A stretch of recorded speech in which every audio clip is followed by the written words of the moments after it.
नमस्कार दोस्तों, आज मैं आपको सुनाऊंगा जानी चोर, एक सातिर चोर की कहानी। एक बनिए के 3 बेटे थे।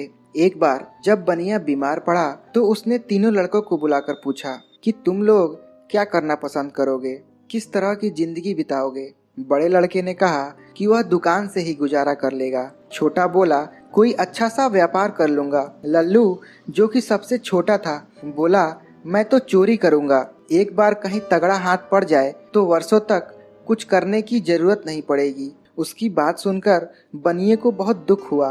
बोला बेटे, चोरी करना आसान काम नहीं है।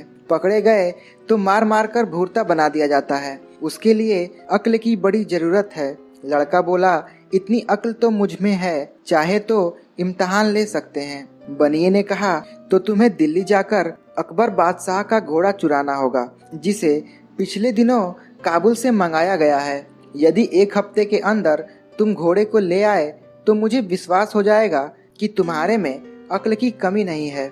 अच्छा कहकर लड़का उसी वक्त दिल्ली की ओर चल पड़ा। दिल्ली पहुंचकर पाया कि शहर के चारों तरफ कड़ा पहरा है। वह बाहर सड़क पर रुक गया और सोचने लगा कैसे अंदर चला जाए। कुछ देर बाद उसने एक नाई को आते देखा।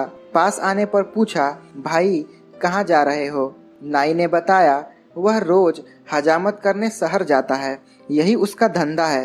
पूछा तुम कौन हो। लड़का बोला कि मुझे जानी राम कहते हैं, मैं भी इस शहर में जाना चाहता हूँ। नाई ने बताया शहर के अंदर वही आदमी जा सकता है जो कुछ काम करता हो, फालतू आदमी को शहर में नहीं घुसने दिया जाता। सुनकर जानी राम सोचने लगा कैसे शहर में घुसा जाए। नाई से वह बोला अच्छा भाई, मैं वापस ही लौट जाऊंगा, लेकिन मेरी हजामत तो बनाते जाओ। नाई ने उसकी बात मान ली।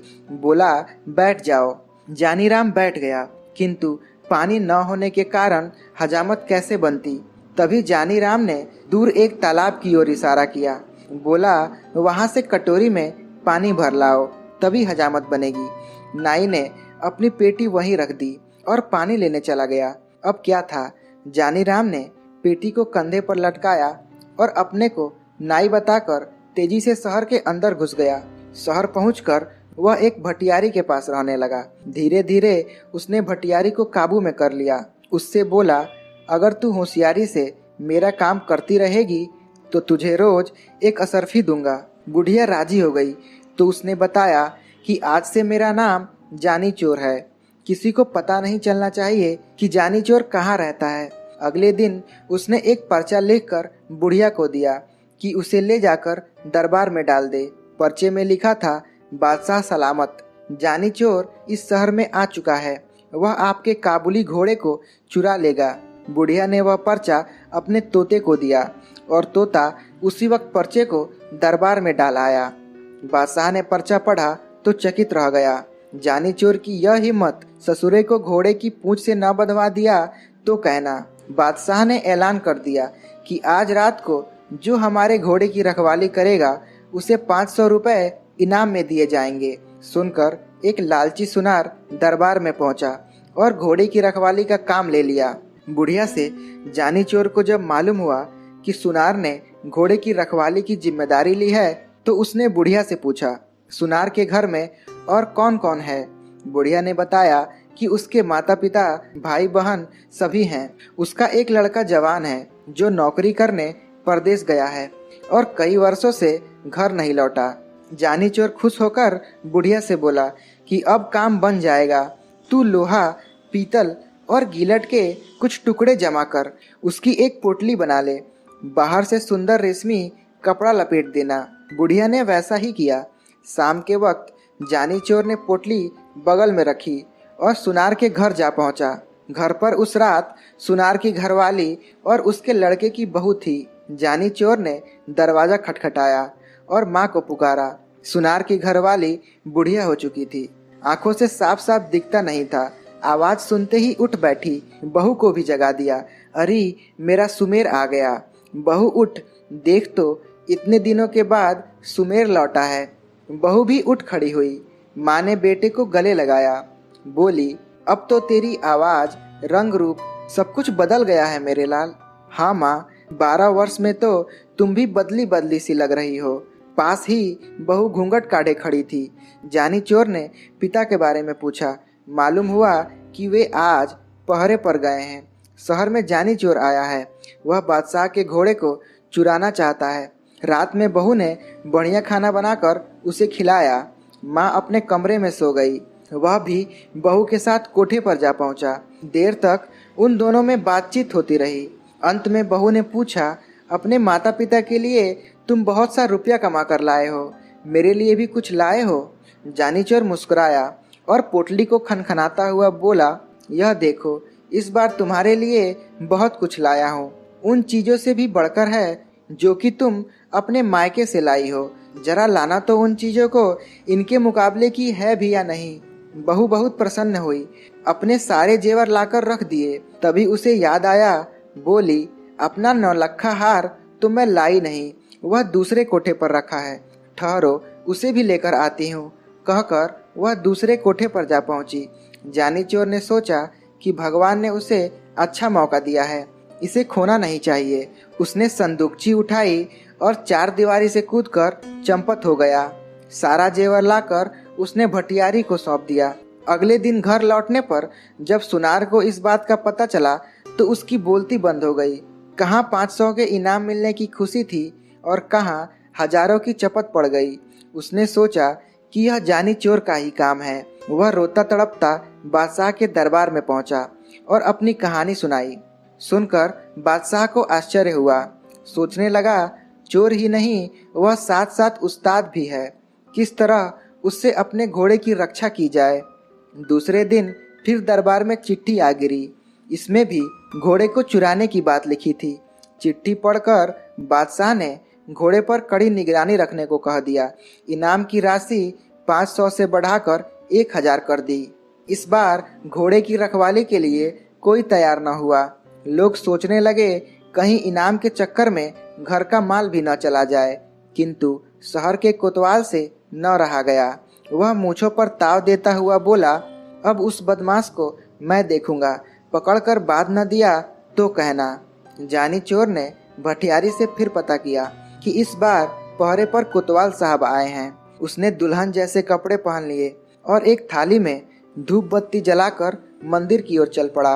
रास्ते में कुछ दूरी पर घुड़साल पड़ती थी, जहां घोड़े पर सवार हो कोतवाल साहब पहरा दे रहे थे। रात के समय एक सुंदर स्त्री को अपने पास से गुजरते हुए जब कोतवाल ने देखा तो रोक कर पूछा, इस आधी रात में किसकी पूजा करने आई हो? औरत घूंघट निकाल कर बोली, ठाकुर जी की पूजा करने आई हूँ। कोतवाल बोला, मैं भी तो ठाकुर हूँ। औरत हंसी के स्वर में बोली, हटो जी, क्यों मजाक करते हो? कोतवाल बोला, मजाक नहीं, सच कहता हूँ। तुम ठाकुर की पूजा करने चली हो, जबकि ठाकुर स्वयं तुम्हारी पूजा करना चाहता है। औरत बोली, अच्छा तो चलो वहाँ मंदिर में चलकर पूजा करना। ठाकुर खुशी से उछल पड़ा और अपने घोड़े को साथ लेकर मंदिर में चला आया। उसने घोड़े को बाहर बांध दिया। हथकड़ी, बेड़िया और बंदूक लेकर औरत के साथ मंदिर के आंगन में जा धमका। हथकड़ी बेड़ियों को देखकर स्त्री ने पूछा, ठाकुर जी यह सब क्या है? कोतवाल ने बड़े प्रेम से उसे समझाया कि ये चोर डाकुओं के गहने हैं, मैं इन्हें पहनकर देखूंगी। यह कहकर स्त्री ने हथकड़ियाँ लेकर अपने कलाइयों में डाल ली।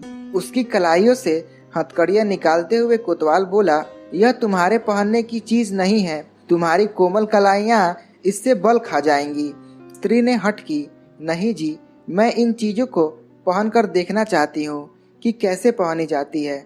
अच्छा तो रुक जाओ, मैं तुम्हें दिखाता हूँ इन्हें कैसे पहना जाता है। जैसे जैसे मैं बताता जाऊँ वैसे ही तुम मुझे पहनाते जाना।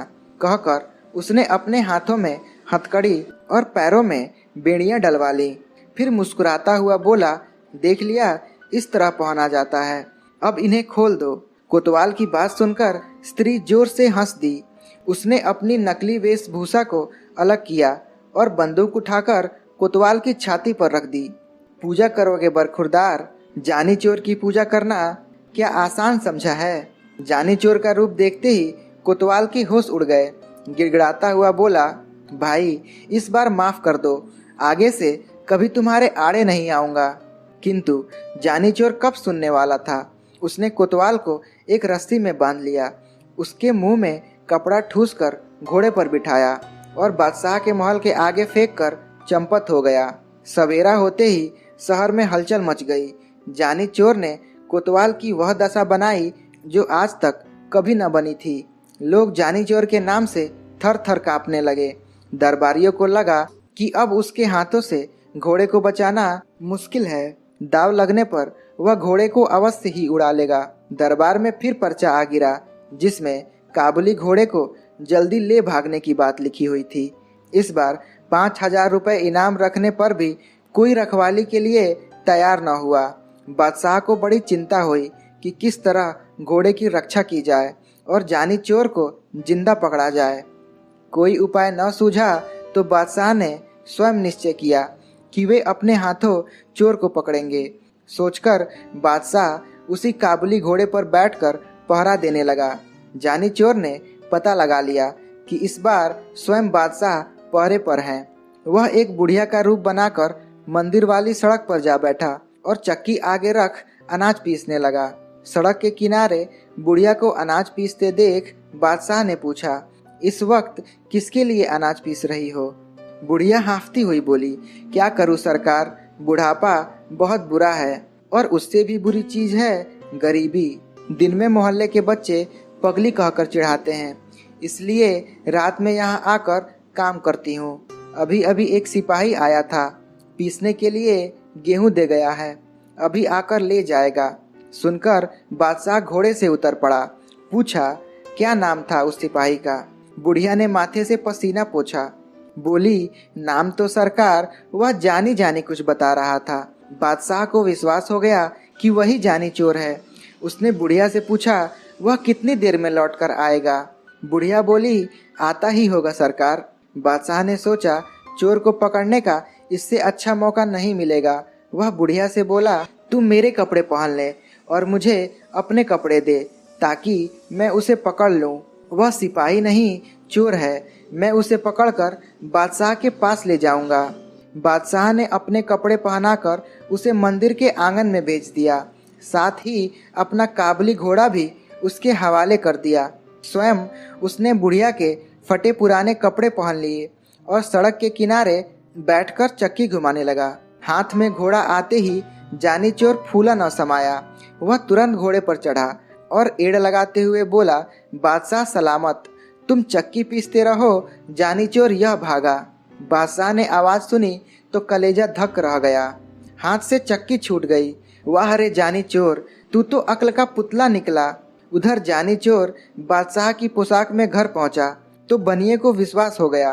बोला, शाबाश बेटा, अब तू जरूर चोरी कर सकता है, किंतु याद रख, गरीब को कभी परेशान न करना। ईमानदारी और मेहनत से कमाए गए धन पर डाका नहीं डालना और गरीबों की सहायता करने में पीछे न रहना। अब जाकर बादशाह का घोड़ा वापस कर आ। सुनकर जानी चोर घोड़ा वापस करने निकल पड़ा। धन्यवाद दोस्तों।